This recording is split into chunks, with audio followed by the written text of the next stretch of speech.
Right now is Texas Congresswoman Beth Van Duyne. And Congresswoman, it's great to have you this morning. Thanks very much for being here. You are right there on the border in Texas.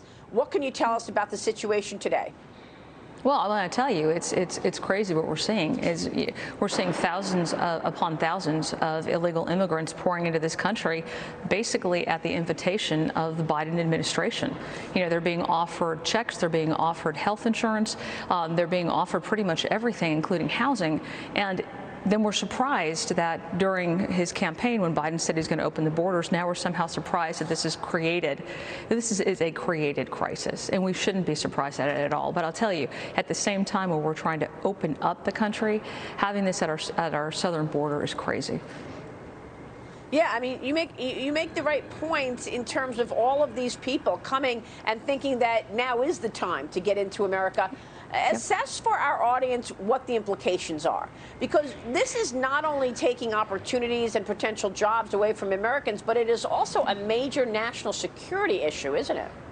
Well, it's a major national security on a number of fronts. I mean, first of all, we're allowing drug smugglers, we're allowing human traffickers, we're allowing drug cartels into our country. And when you have Mexico even urging us to tighten up because they're having problems in their country, you know, with this new policy, we need to listen.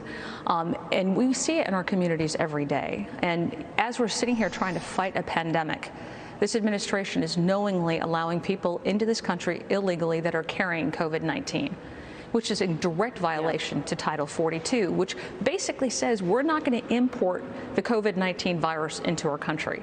So one of the ways to actually be able to combat and maybe close our borders and have more secure borders is if some of the AGs start to step up and actually file suit and insist that the Biden administration keep this country safe and not import folks with COVID-19, because we have an opportunity to do that. I'm not sure if the AGs will do that, but you can't have it both ways. You can't keep businesses closed and you can't keep people out of school at the same time as opening up the border with COVID-19 folks. So if we are saying that, okay, we're not going to follow Title 42, then you're saying that the pandemic is over. You can't have it both ways. Call it a crisis and then open up our borders.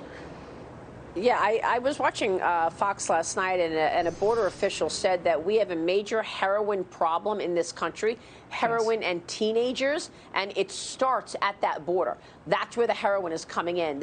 People need to understand the implications. That's why I bring that up. But you made a great point in terms of the states and what the AGs are going to do. The AG of Texas, Ken Paxton, has been on this program several times. He sued the Biden administration for blowing off the law. Now Texas's statewide mask mandate officially ended yesterday. Businesses can open at 100% capacity. Tell me about that and what is going on in Texas, and whether or not you're going to see more states do what you just referred to, and that is push back on some of these policies coming out of the Biden administration.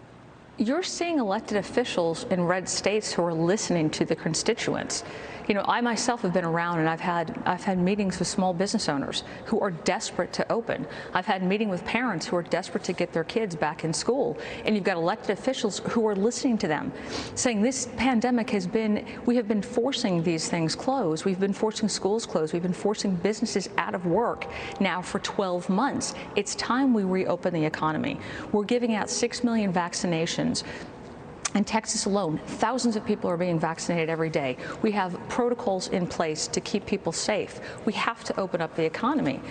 We need those blue states, instead of getting $350 billion from the latest stimulus package, we need them to follow that kind of cue and understand that you can't continue spending trillions of dollars and shut down the economy at the same time. We have to start paying this money back at some point.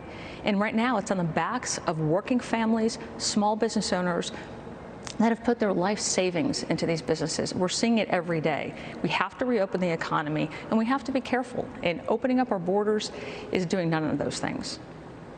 Yeah, I mean, you're right in terms of the professional and personal responsibility. People have their own personal responsibility. They're smart. They can determine when they'll need the mask, when they won't need the mask. I mean, do you worry, however, about these new strains that we're talking about? There's the South Africa strain. There's a strain in New York City that's apparently a variant, which is more dangerous. Same Same overall concept, though, right? You deal with these strains the way you've been dealing with COVID from the get-go. Correct. I mean, well, I wouldn't say that we want to deal with it. I think we've learned a lot of lessons in the last years how not to deal with it, which is completely shutting down the economy. But we're going to continue to see various strains pop up, which is why, a lot of the protocols, safety protocols that we've put into place are working, why vaccinations are working. Folks who are getting vaccinated, even if they get a new strain, are still less likely to be hospitalized because they are still protected by it. But we have to learn that we cannot have that kind of a reaction where we're shutting everything down in response. These things are going to come up. We've had pandemics over the years, the entire country's future.